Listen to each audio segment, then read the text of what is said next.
All right, there we go. Here.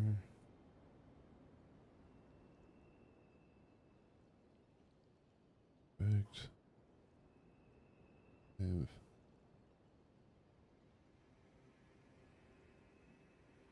All right, good morning. Here.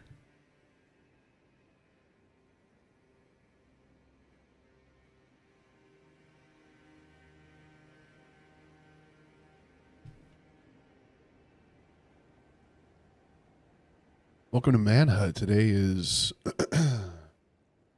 what is it today? It's Friday. Friday, March 6th. Gonna be a good day. I'm glad to be here.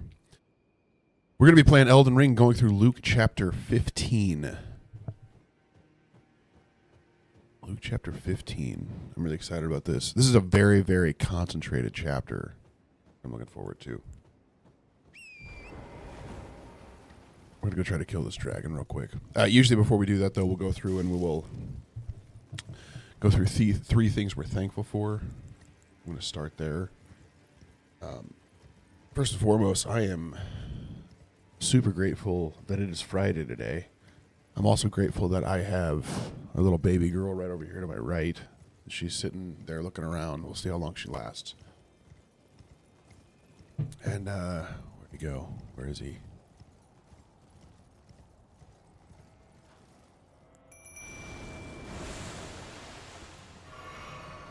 What's my third? Oh. I can't see him. There he is.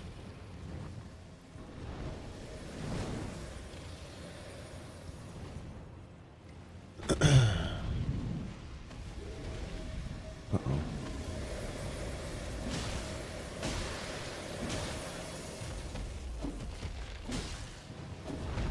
Uh-oh, she's already upset. Ouch. Okay. Oh, good.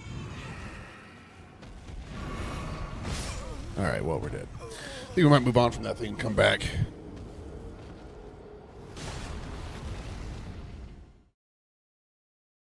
What am I thankful for third? Let's see.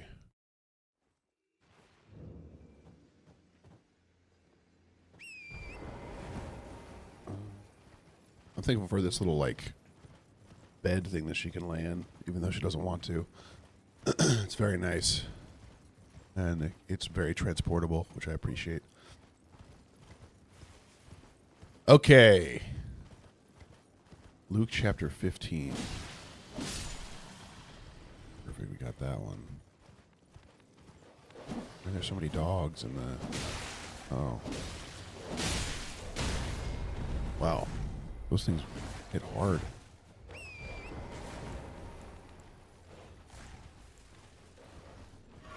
Here we go.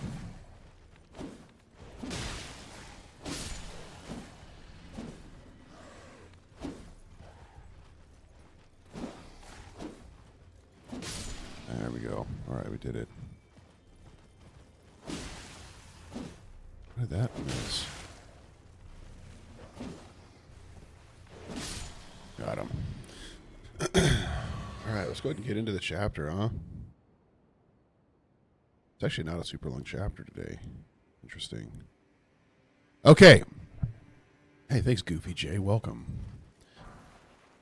Luke chapter 15, starting in verse 1. Now the tax collectors and sinners were all drawing near to him. So he's gathering in people that are viewed, at least by the religious people of the day, as low, right? Low is the low kind of people. These are the people that take advantage of others around them. These are the people that,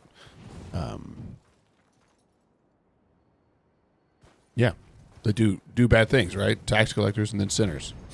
People that take advantage and then people that do wrong. And they're drawn near to him. Ooh, what's this? Should we try to fight this thing? Good. And the Pharisees said, and the scribes grumbled, saying, "This man receives sinners and eats with them." He shouldn't be interacting with this people, right? That's the concept being had here. Why on earth is he even interacting with these people?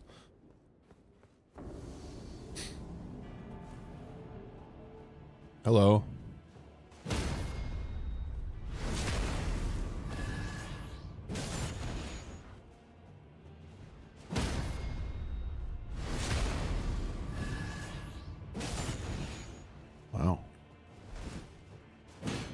Whoops, missed it. Oh. Hold on.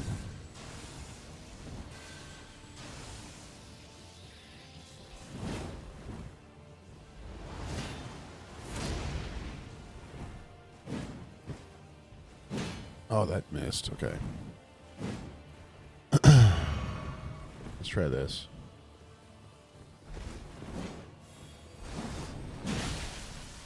Wow. That was a lot of damage.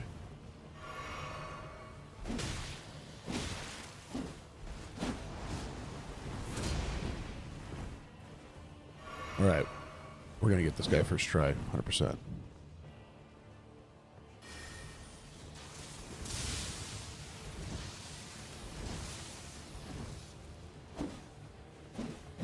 Ooh, man, that hurts. Hey, thank you for following. Pink something? Pink House something? Welcome.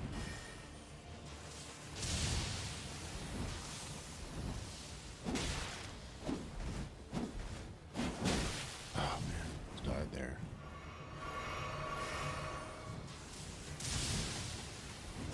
We're going to have to fight against this guy with magic. We should poison him. That's what we should do.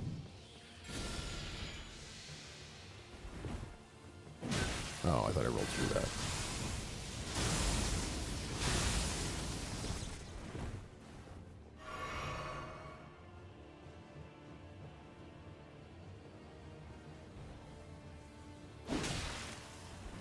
I didn't realize he fully healed.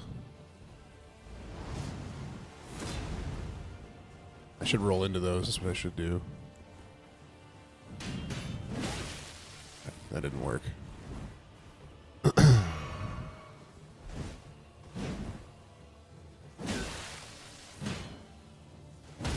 There we go.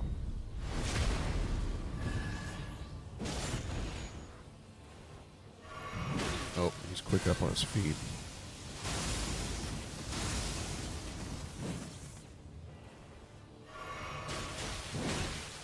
Okay. I don't know how to parry all those moves he's got.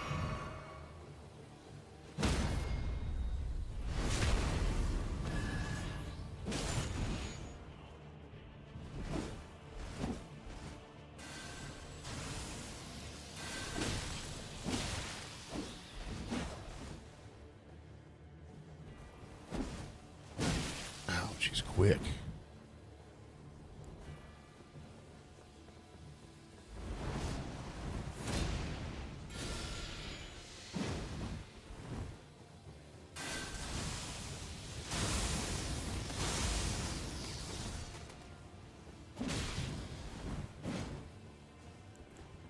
We need to... Nope, missed.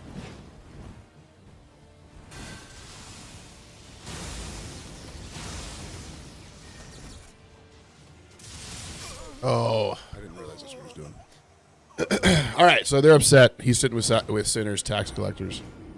So he told them this parable. What man of you, having 100 sheep, if he has lost one of them, does not leave the 99 in the open country and go after the one that is lost? Thanks for following, Vinna. Thank you for following Gunmetal 20.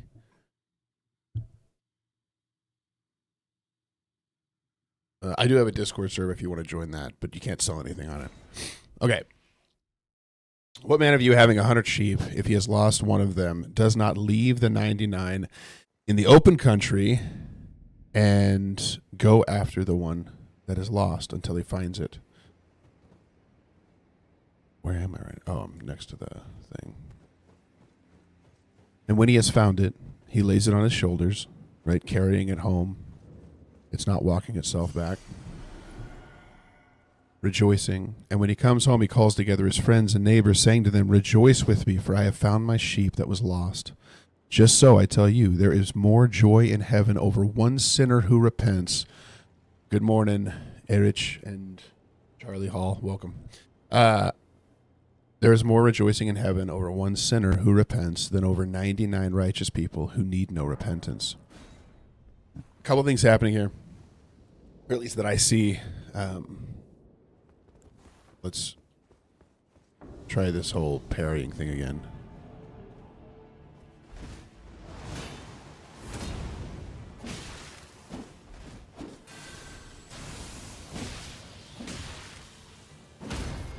Got it.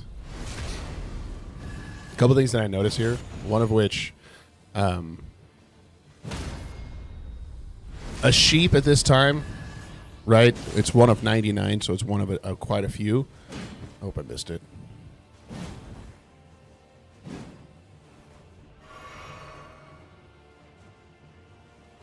Oh man, I always do that half second too early. Oh, I tried to roll. I guess I was stunned. Okay, so she was about 1 to 3 days' wages, so it had quite a bit of value. They would leave them behind to go and get it. And then what he calls out here, so this is about sinners repenting, right? He makes this claim. He tells them that straight up, hey, this is what this is about. What's super interesting to me, though, so he says, hey, when he comes home, he calls together his friends and his neighbors, saying to them, rejoice with me, for I have found my sheep that was lost. So Jesus is making a point here, and he's saying, hey, you guys are supposed to be my friends and my neighbors. I'm calling in. There's tax collectors and sinners coming to me for redemption, for their cleaning, to like know how to be made right with me. What should be happening here? I do, yeah. You can look it up. It's TJ Den something. I think it might be just TJ Den. But yeah, there's a YouTube channel running right now as well. We also are on Kick and Twitch as well.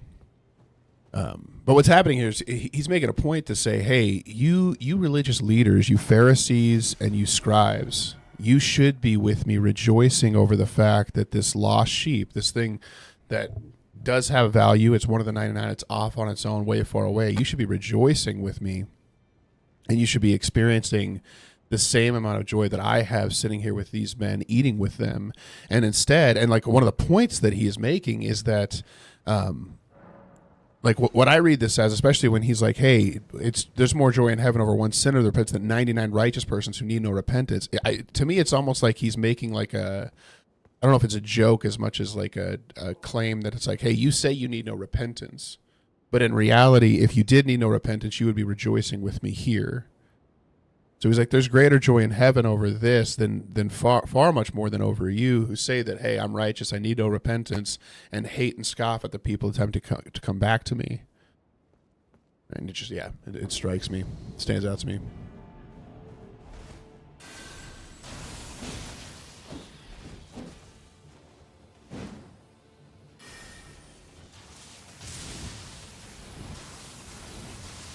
Oh, 4. All right, come here.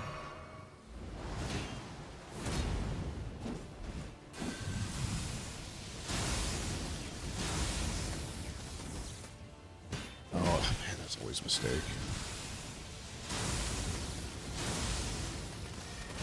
Oh, but I still got hit. Oh, no. Oh, it missed. Okay. Oh.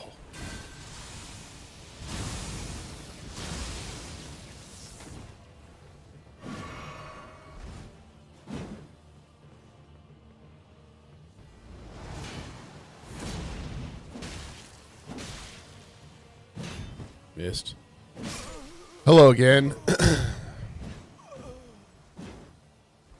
I forgive you. You're totally forgiven. Welcome, Burden. I'm happy you're here. Okay, so a couple points made there, right? We've got one sheep out of 99 lost. It's this massive number, but there's more joy in heaven over that than these people who say that they don't need him, right? So there's one. 2, he says, hey, he lays the sheep on his shoulder. He's actively carrying the sheep back, right? Which is the same thing that Christ does for us. We're redeemed. We're saved by him. And then he calls his friends together. The people who are truly people of the kingdom are called together to rejoice with him. And the point that he's making here is you Pharisees and you scribes saying in this moment, hey, like, what is this guy doing? He's eating with people he shouldn't be eating with. He's doing this stuff he shouldn't be doing. You're showcasing that you're not actually my friends and my neighbors, right? You make these claims.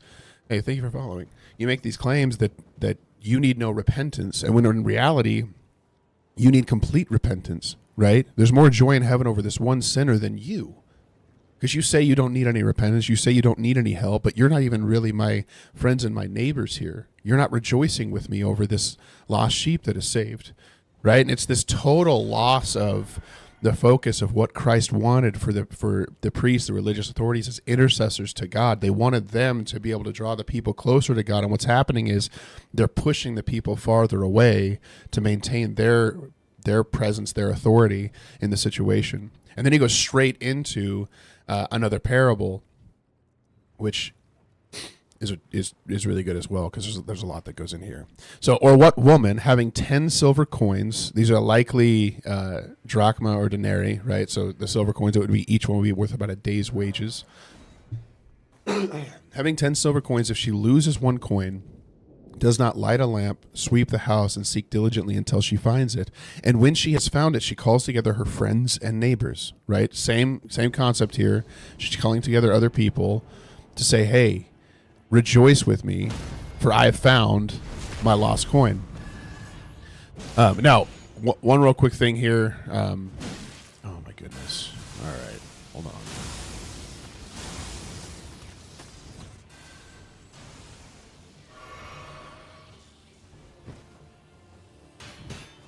Oh, man. Okay, that was terrible. That was terrible. Okay, so this woman with the 10 coins, at this time, it was very, very common for what would be called a dowry to have 10 coins. There's been actually quite a few people that have talked about this. This is not new information. This could be inaccurate, but it's likely to be true that usually what they would do at the time is they would actually like connect 10 coins into like almost like a necklace. And it would be a gift from the family of the wife to the family, right? It would be like, hey, you guys are going into the world. You're starting a new life here. Here is this dowry, this like 10 coin necklace for you to put around yourself to take into the wedding ceremony. And then from there, you get to keep this, and this will help you guys get your feet under you and move forward and take care of yourself. And so this would be like losing this would be like losing an element of your inheritance, right? Or or your protection, something to fall back on if things go wrong. And so she seeks the house, right? Once she finds it, she calls her friends and neighbors. Again, same imagery as before. Rejoice with me. I found the coin that I lost. Just so I tell you, there is joy before the angels of God over one sinner who repents. And you'll see here, we've gone from 1 out of 99, then we go to 1 out of 10, and then finally we get to the parable of the prodigal son, which is 1 out of 2. So he keeps refining and refining and refining down from a massive number of people all the way down to a singular 1 of 2 situation. And he said, there was a man who had 2 sons, and the younger of them said to his father, Father, give me my share of the property that is coming to me. And he divided his property between them. So this younger son, what's happening here is something egregious, right? This is not a small thing. What's going on here? It wasn't normal at the time to say, hey, I'm of age now, give me my inheritance. This is not what's happening. Usually an inheritance was received after death. Right after they died. What does it say? Praise the urge. We praise Jesus alone. Sacrilege people over here. Okay. So sorry. Like something like this would not be given until after the father had died. So in essence, what this young man is saying is, hey, Dad, I wish you were already dead. Give me my portion of your inheritance so I can leave and go live without you. Right. And the dad does it. The dad accepts. He follows the terms. He says, okay, go your own way, do your own thing. I think there is a massive case made here that this is likely also an allegory for Gentiles and Israelites, right? Gentiles have always been the people of God, even though like Israel is known as God's chosen people. The Jews are God's chosen people at the time here. But before then, right? Adam to Abraham, all people were still created by God. Half go off, and he maintains half as his chosen. Oh my goodness, was that useful? She's sweet. I'm sorry, she's not bad. But she's done that like 3 times now. Where she's like, now just sit with Torrent and enjoy his company. Okay, sorry. So there's a case to be made here. This obviously still could be Jewish tax collectors and sinners just talking about here, but I think there's also a case that this is pointing to Gentile redemption as well, right? 1 out of 2. We've got one tribe of people that are his, that he's maintained, and you'll see why I think that later on as well in this story. And then we've got one tribe that has completely trailed away. Where is this thing? You guys hear it? It's up there. See that?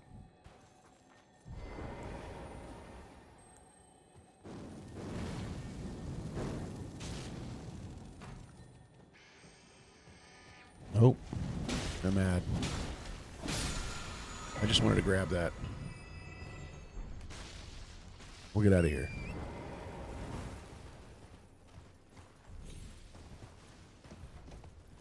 There's a bunch of stuff I'm missing by going up across this chain.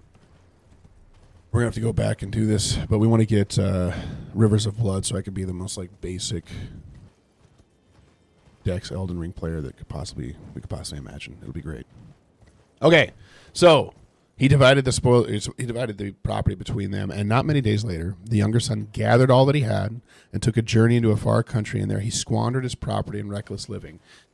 What's being displayed here is what he likely did is took stuff, because likely this was not just handing him a pile of money.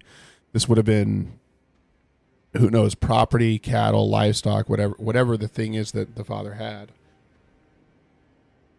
And he would have quickly gathered that together and sold it, right? So there would have been importance in some of the stuff that was given, and he squanders all of it, right? He says, hey, this is not worth what you believe it to be worth to me. I'm taking this, I'm going to turn this all into money and then just go and utilize it for my own pleasure, which is similar to what we've all kind of partaken in with God, right? God gives us good gifts. He expects us to live within his will and his ways. You look at Adam and Eve, like he gave them the entirety of the garden and said, hey, go and enjoy, eat, be fruitful. The only thing you don't want to do is eat this one thing. Oh, thank you. Thank you. Quit reporting me to cowards. Quit reporting me, you cowards. You're welcome to come back if you're ever available. We do this every day. Alright, I think I'm going to have to fight that one dude. Here he is.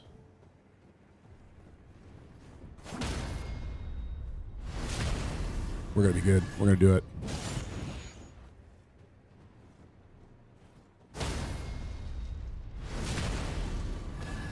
If I can perfect parry all of this, I'm going to be impressed.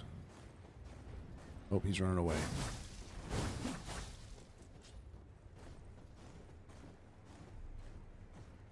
Where are you going?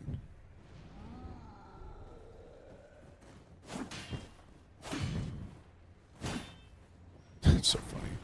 It went terribly. All right, let's try again. Try again.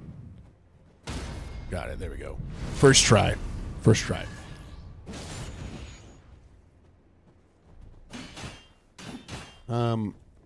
That was ridiculous.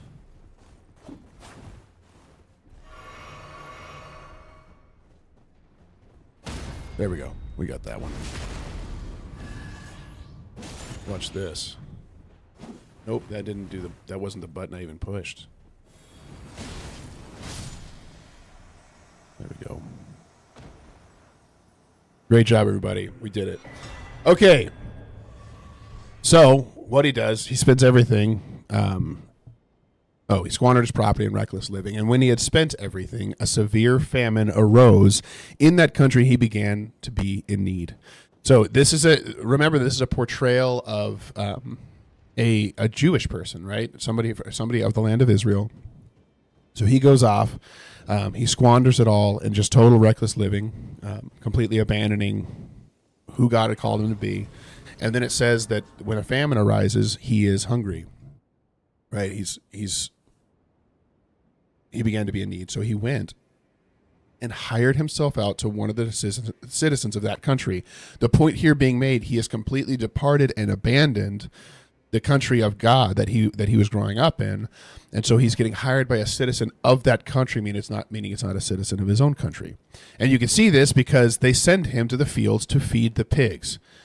The people of Israel were not allowed to eat pig; they wouldn't have been farming pig at the time, and so he's now living among the people who are not of God as somebody not of God, and he is attempting to feed animals that are unclean for him to even take part in or eat.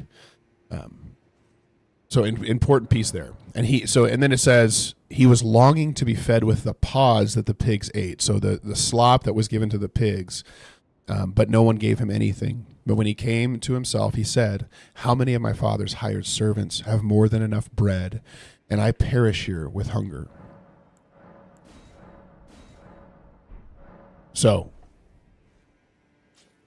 my father is good even to his servants. I'm sitting here at the edge of life. It would be better that I go and live as a servant to him than to die here alone, right? It is a heart of humility. I don't expect to be accepted back as a son. I expect to go back and be accepted as a servant. And it looks like he's rehearsing this in his head, right? He's like, "Hey, I will arise and go to my father, and I will say, 'Father, I have sinned against heaven and before you. I am no longer worthy to be called your son. Treat me as one of your hired servants.'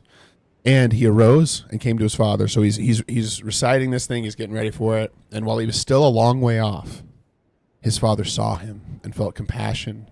And he ran and embraced and kissed him. A couple things here. So his father seems to be waiting for his return, right? And when we tie this to the current situation, Jesus is sitting here and he's like, "Hey, these tax collectors and sinners, I'm like the father, right? I've been watching. I've been waiting. I've been looking for these people to come back to me. You should be right here. You should be my friends, my relatives who are rejoicing with me that they've returned. But it's likely that you're more in the camp of him out there, believing that you're good, except that you believe you're good. You haven't even humbled yourself to understand your position and where you actually are, right?" And he's like, "Hey," the father sees him a long way off, and he ran to him and embraced him. At this time, running was considered to be a disgrace for a man of stature. Men didn't run, right? It was seen as either childish or it was seen as undignified. And so it's essentially the point that it's making here is God is so excited. God is so excited when he sees someone, even a great sinner, come back to him, that he is like this father with this child, dropping everything, right? They'd be wearing these long, like, robe style skirt things, and he'd have to, like, gird it up so he could free up his legs to actually be able to run, risk himself looking foolish, but he doesn't care because he loves his son that much. And so he gets that, and he chases out there. He runs, embraces him, and kisses him.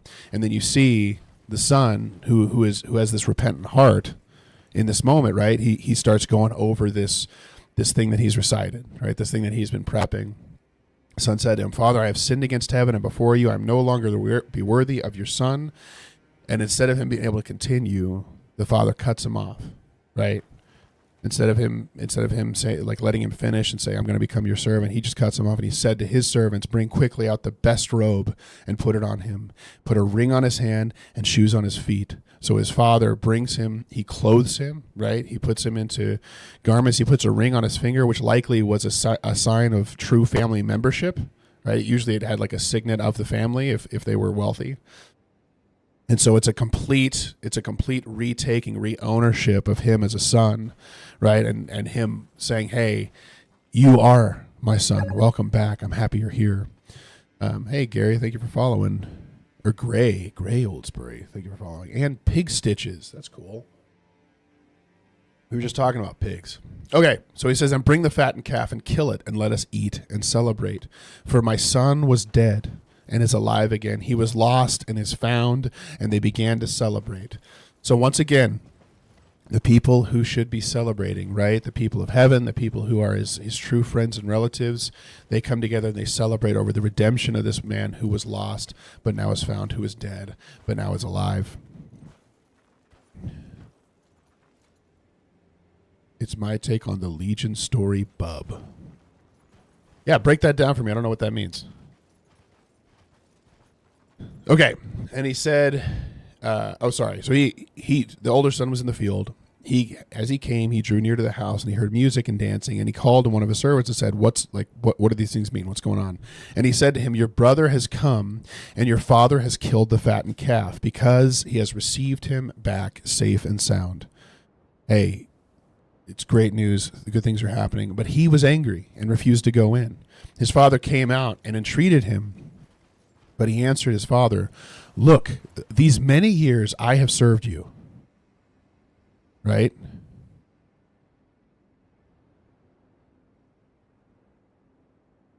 Oh, pig stitches is, it's your take on the Legion story. Oh, cool. Are you Legion, or are you, you put the pigs back together after they hurled themselves into the sea, or what's the story there? Cool. Well, you're welcome to stay in here if you want to. So he refused to go in. He's like, look, all these many years I have served. I've served you, and I have never disobeyed your command. Again, we take it in the context of what is happening in the story. These people are like, hey, how dare he eat with tax collectors and sinners? How dare he do this stuff? And he's saying, hey, you essentially are likened to this other son who's refusing. And the thing that's really interesting to me is when he's saying this, he's like, hey, look, I've served you. I've never disobeyed your command. Totally untrue. They say they don't disobey his commands, but like by the nature of their actions, they do. This is what Jesus is continually telling them over and over again is, hey, you say you're righteous, you say you're holy, but in reality, you're not. And you have continually and consistently disobeyed what I've called you to be in the sake of trying to obey my law. And this is what the brother is doing as well. And he said, I've served you. I've never disobeyed your command. Both things that, or at least the second, that is not actually true. And then he says something that is insane. He says, you have never even given me a young goat that I might celebrate with my friends. Which this is what's being displayed here is this total lie, right? We look at the history of Israel and what God has done to protect them, redeem them, save them consistently and regularly. And the son is doing what he's doing, what the men are doing here in this like moment of eating together, is they're saying these things that are just untrue. They're claiming that Jesus has done nothing for them when Jesus is God and he's done all this stuff for them and their lineage for years and years. But the claim is, hey, like, you're giving this guy all this good stuff. You've never even given us. You've never even given us a goat so that we could share with our friends. And it's like, you have, and he literally says, he says, but when the son of yours came, you devoured your property with who has devoured your property with prostitutes? You killed the fattened calf for him. And he said, son, you are always with me, and all that is mine is yours. It was fitting to celebrate and be glad, for this your brother was dead, and he is alive. He was lost, and now he is found. So he's tying this back to them. And I think this is also a picture of the struggle. Can't even use it now. Hold on. The struggle that the Israelites had accepting the reality of the Gentiles being allowed in, right? They consistently fought and struggled with it. I probably need to fight the other leg, don't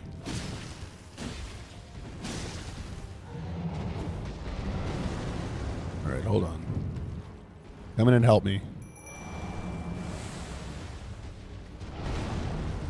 Barely missed.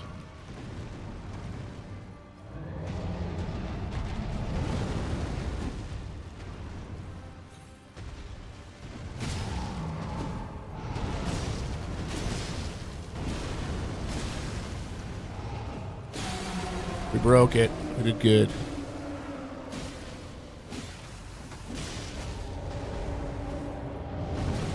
We broke it. Biogiant was definitely from the Old Testament. Yeah, one of the old, like, Nephilim descendants of the... Could be.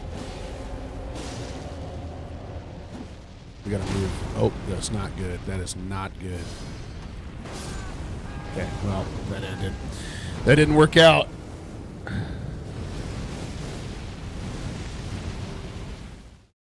might shift back to my... Everyone hates me for using it, but the Bloodhound Fang. Hit him with that for a little bit. Oh, man, we're far way off. We gotta find the...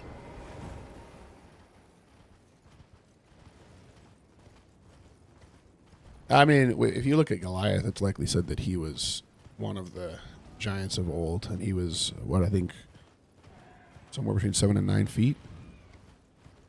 I like Bloodhound Fang. I keep falling into the peer pressure, though, of people saying that that's a loser's weapon because everyone uses it. But it's fun to use. It is fun to use. I need to find a... I guess that's close enough. That's not a terrible run.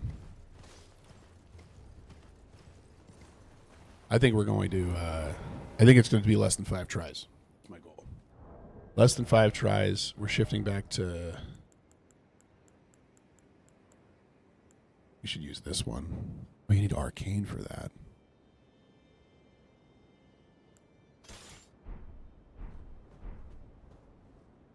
Yeah, I like the feel of it. All right, let's go. Yeah, let's call this puppy in real quick before he gets close. All right, here we go. Let's do it. Okay, you got to jump there. I didn't know that.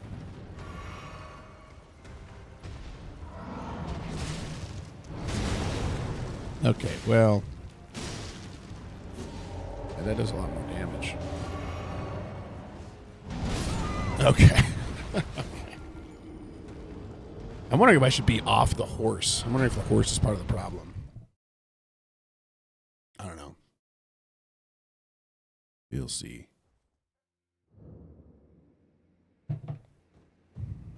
Okay. What other things stood out to me about this? Let me see here.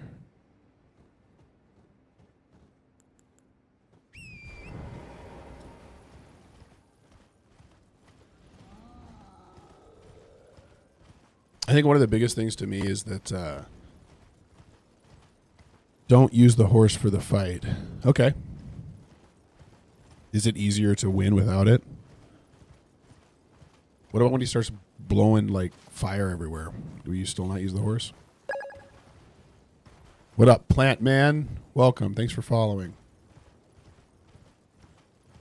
The only thing I can't see is if people subscribe on. Actually, I'm gonna at least ride the horse in. Can you traverse the missile? Oh no, you can't. Do you think I could parry him with my shield? That'd be cool.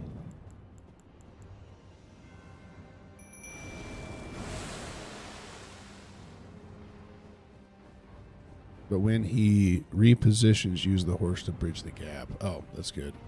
Thanks, user 517538. Okay, you can't jump over that. That's what I'm learning. I have to roll through that. I thought I could jump, and I can't. I was about to read your entire user number, but I ran out of time. So. Oh, wow, a rose. Thanks, Legion. Welcome. Might lose our camera here in just a minute. We're going to kill it. We're going to kill it. Oh, the fact that God actively seeks me, though, is just like... we're Dex. We're... Dex, Faith. You know what we should do is get our cool... can I switch my... No, I think I need to be... I'll die once and then I'll switch it. I got quite a bit of dragon incantations that I could be using that I'm not. So... we could switch those as well. Oh, but the fact that God seeks after us is huge to me. The fact that most of us, unless you are... Do I have Blood Flame? I don't know. I could check. Where do you get Blood Flame from? Or is that... That's from, like, Moog, right? I haven't even been down to the Moog area. We just have to seek him. Yeah, but then he seeks after us, too. I think is what's huge to me. Easy. Oh, I didn't even pull out my guy. Hold on. We're good. We made it. Ouch. We're going to be all right.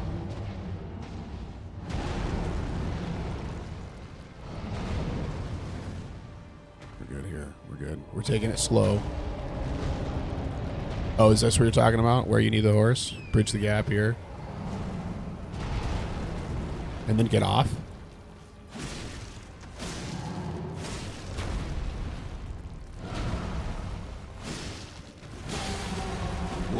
did you see that?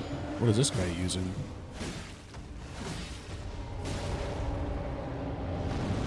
He's like trying to poison him and everything. The Mimic Tear is awesome. But most are blind to the fact.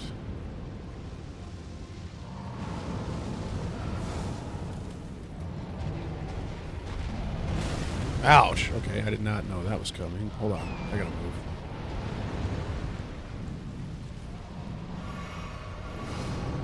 Alright, let's go. Number 1 most annoying boss in Elden Ring. Thank you.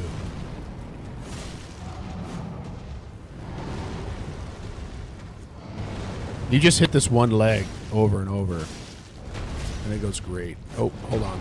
I almost died just now. Just luckily he's...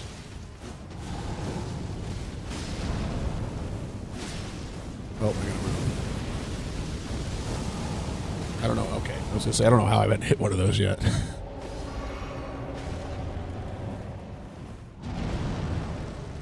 Get up there. Stop, stop. Oh, I knew that was gonna happen. I knew that was gonna happen. Oh, the other thing, huge life application piece here. If any of you are joining, we've been going through Luke 15. Tristan, thank you for following. Huge standout to me is that when a sinner repents, when a sinner humbles themselves and repents before God, there is rejoicing, right? A lot of times we feel this sense of like anguish, shame, guilt when we're approaching God, when we're looking for peace from our sin. But what he points is, maybe I should do that. Sorry, I got distracted by T70 giving me like expert gamer tips. Here, let's try that. Hold on. Is it camera speed? I'm used to it saying sensitivity.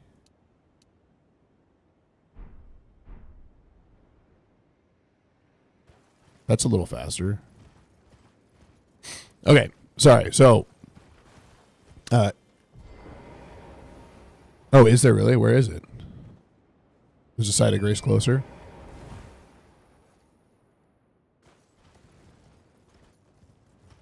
Oh, it's right there. It's on the ground, right over there. Look at that. Perfect. Oh, you know what we were going to do is we're going to put on some, we'll do this. Here. We'll add them real quick right now. Let's see. Spells. Okay, we can electrify. We don't ever use that. We don't need this for this fight. I think I could use that. Let's grab a couple of... I don't have enough. I need arcane. Okay, well...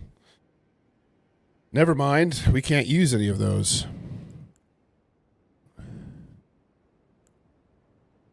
God of War remaster. I don't know if I've seen that. Should we use these? What was the one you were saying? Blood Flame? I don't think there is one.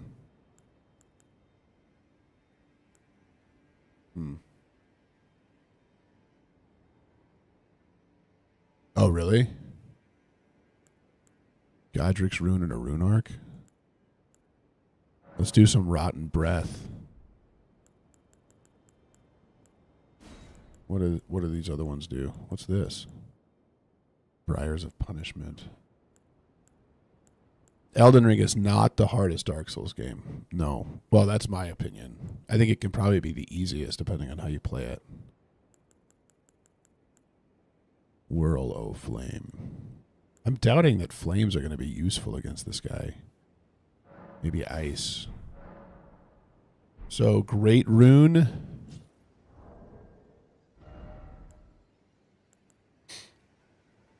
Hold on. Where do I put my Great Rune on at?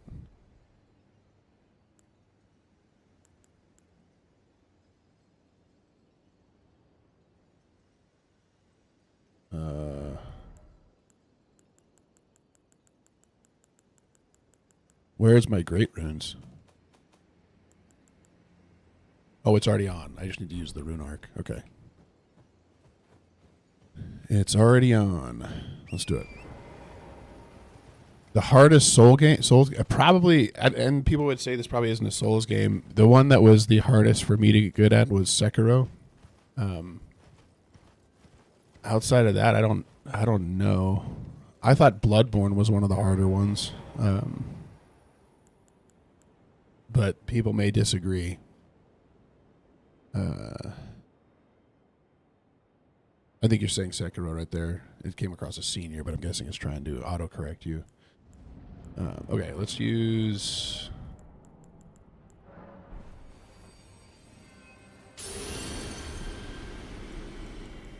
You're right. We can use it now. Yeah, Bloodborne's fun. Sekiro is hard. I will say like Sekiro is probably now one of my favorites after I figured out how it works. But it literally, up until probably the second to last boss fight, I did not have a clear understanding of how the game actually worked. You can't get over that.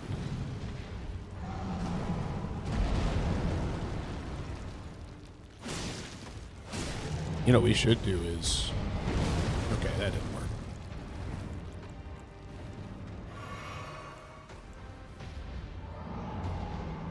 Is he going to get him poisoned? Watch this.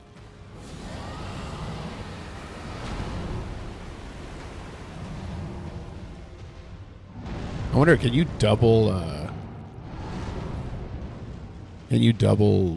like, proc him with... Oh, that uses up so much of my FP.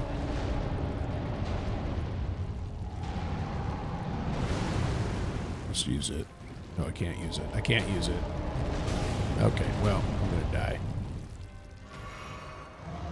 Probably might be... Gonna be alright. Got that one.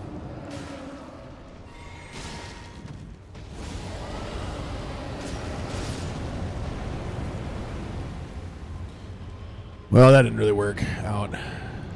You already killed my guy, too. Okay. You don't have cerulean tears. I don't even know what that means. Oh, is that the wondrous physic thing? Yeah, I probably need to do that. I get so distracted talking through the chapter of the Bible that it's like I'm only half playing this game. But so far, we've made it through with that.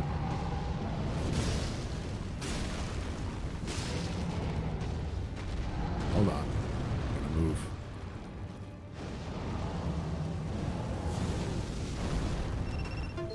Oh my goodness. Okay, you guys have to let me know if you can hear me now, because TikTok does this thing where all of a sudden it just stops working. And then it'll tell me that I'm disconnected, but everything else will keep running.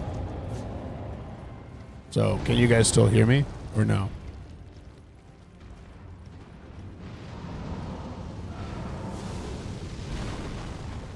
T70.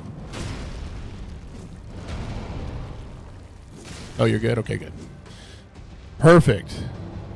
He's weak against ice and rot. I already ran out of my rot ability, though. I could get some ice on him, probably. Oh, hold on. Oh, look at that. Did I just die while it was happening? Wow. Starlight Scepter. Thank you. That looks so cool. I've never seen that before. All right. We're skipping that. Oh, don't kill me.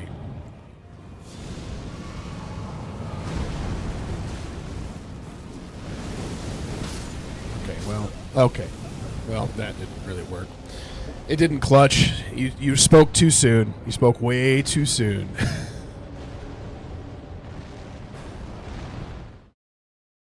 Hey, seriously, Big Stitches, thank you. I really, really appreciate it. Use defensive incantations that buff you. You know what we probably should do is mix a wondrous physic, too. Actually lock in for this fight a little bit. I don't have much longer, though, because I've got my daughter here, and she's starting to cry. Give him 25 seconds after the cutscene before you approach. Oh, okay. How do I mix? Is wondrous physic in here?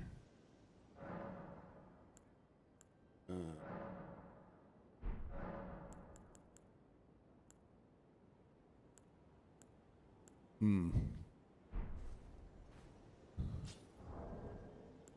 Is that item crafting? That wouldn't be item crafting, would it? Do I not even have the Wondrous Physic Flask? Where do you get that from? That actually blows my mind. I don't even have that. What's going on, Bull's mom? Welcome.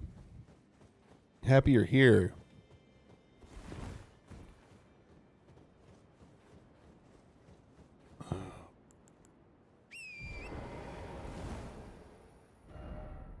I don't even know how to get the Wondrous Physic Flask. Not sure. All right, we're gonna go and fight him one more time. We need to do this. Oh, that's a sweet looking emote. Here we go.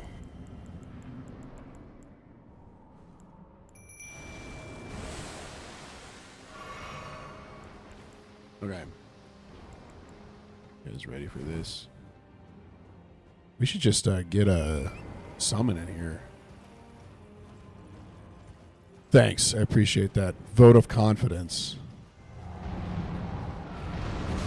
Hey, the fact that you can't get over the top of that, how are you supposed to... Oh, already broke it. Okay, hold on.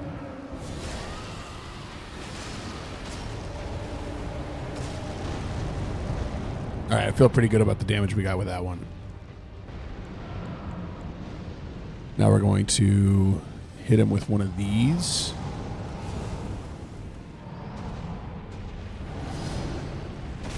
Oh, nope, we're not. Never mind, we're not.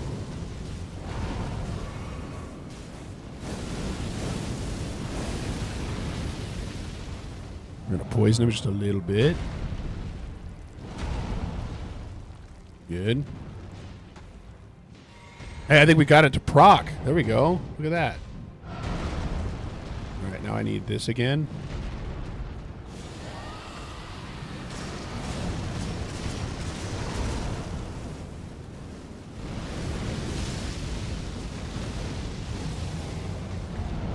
Okay, we're all right. We're all right. Okay, no, we're not all right. We're okay.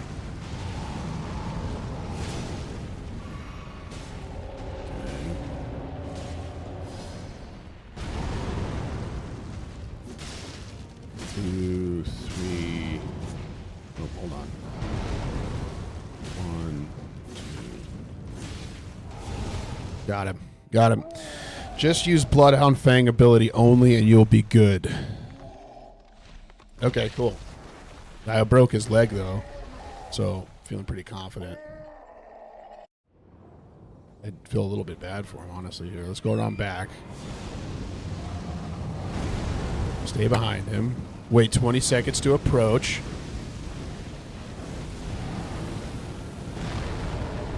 I'm going to go ahead. Does he cover me up, or am I still in trouble right here?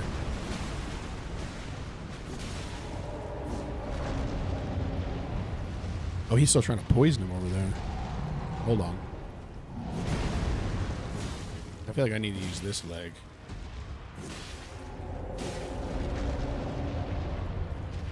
Well, this seems deceptively easy at this point. I don't know if I'm doing something wrong, and he's about to kill me, but... Yep. Okay, we're good.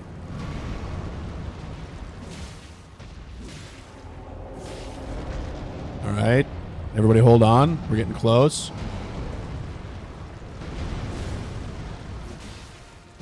Oh, I missed. Oh, I missed. Okay, we're good.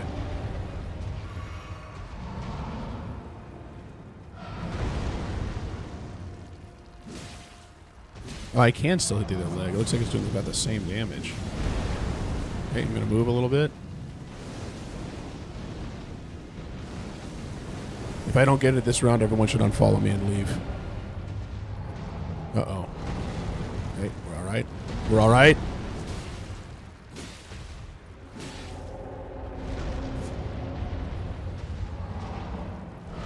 Oh, man, that was close. I don't know what he's doing. What is he doing? Oh, no. Oh, see, that was... See... Hit the foot. Well, so I thought the foot was doing less damage, but it wasn't. That was a massive letdown for me, though. And I feel like that wasn't actually my fault, because I don't think I should have gotten stunned into not being able to move. Whoops, just wasted one of those for no reason. You getting upset? We probably need to grab her. This is our last try. If we don't get it now, we have to quit for the day and come back tomorrow. Tomorrow we're going through Luke chapter 16. If anyone you guys want to join, yeah, follow this or follow us on Twitch, YouTube, or Kick, and we will be back here every day. We go through a chapter each day, study it. Some of them are a little bit longer than others. Okay, hold on. Inventory. Use.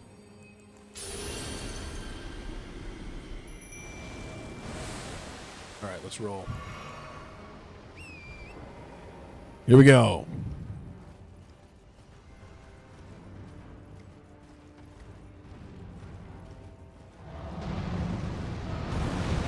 Look at that. We got around it. That worked.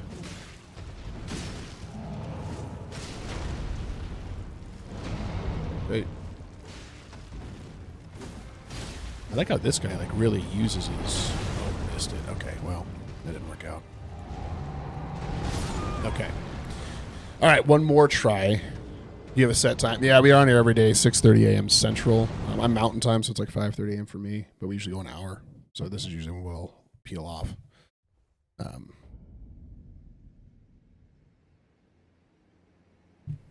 Okay. So every day, 6:30 a.m. Central. That is 7:30 a.m. Eastern. That's actually 12:30 p.m. in London, I learned, and it's 9:30 p.m., I believe, in Japan. So those are our different time zones that I know. I even know what they are. Pacific, it's 4:30 a.m. If you're up at that time, it sounds to me like you haven't actually gone to sleep yet. But you might. You might. All right, we're using the last of our rune arcs, and hopefully we'll find more.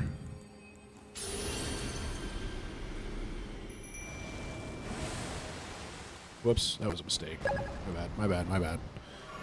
Hey, thank you for following, Javier. All right, here we go. Let's try again.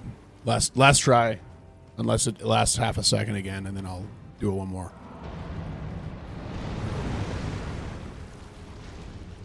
We got over it that time.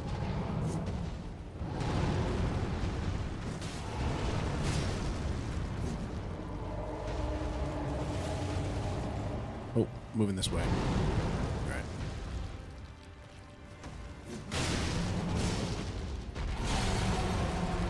That one, hop off.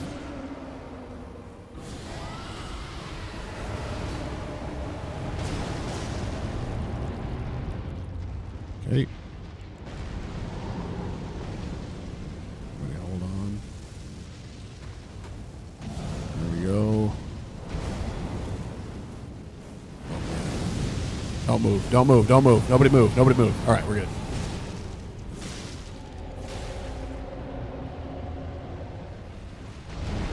All right, we're all right. Did my other guy die already? No, he's not dead. Okay, well. Okay, all right. All right. Well, I hadn't either in this game until someone just said, use a great rune. So, working on that.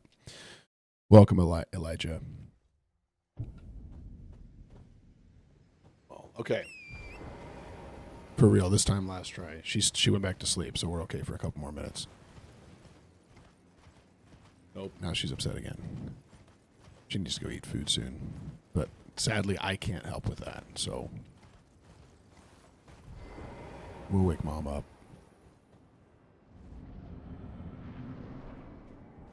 All right, I don't think that the utilizing the rot breath is doing much for me. And we should poison our armament is what we should do. What happens if I poison it and then I summon him in? Will it already be poisoned for him?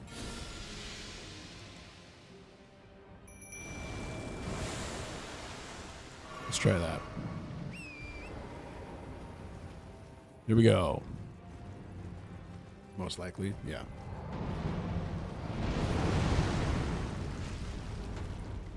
I'm just proud that we figured out that one move.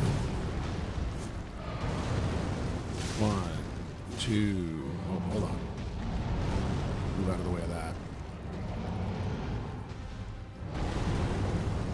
Here we go. Nope, that's his beard. That's not his leg. That's the wrong leg. Hold on.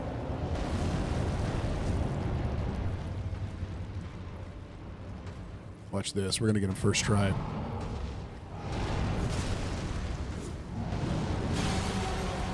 Oh, come on. Hop off, hop off.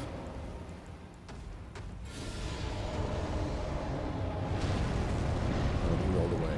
He rolled away. Gotta get over there again.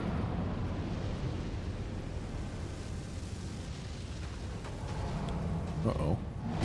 Okay, all right.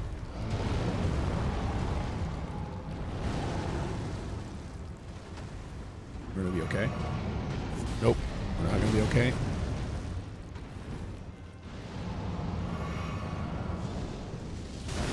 Oh, I didn't know he did that. I thought that was a slow one. I thought it was that. Okay, it wasn't.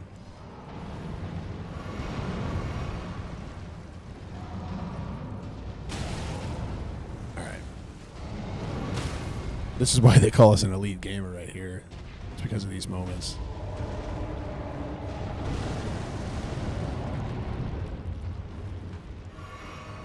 Check this out, though. We're good. I like how it went pretty well for a while, and then it's like gotten progressively worse and worse. We got to take a break. I got to go to work. I hope you guys have a great day. Keep Christ the center focus of your life. Stay in step with the Spirit.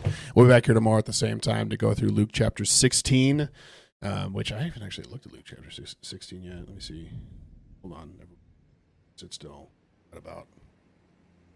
Oh, Parable of the Dishonest Manager. Oh, this one will be fun. I think we have Lazarus here, too. Yeah. So, you guys have a great day. We'll see you tomorrow. And yeah, peace out, all right? Love you, bye. See you guys later.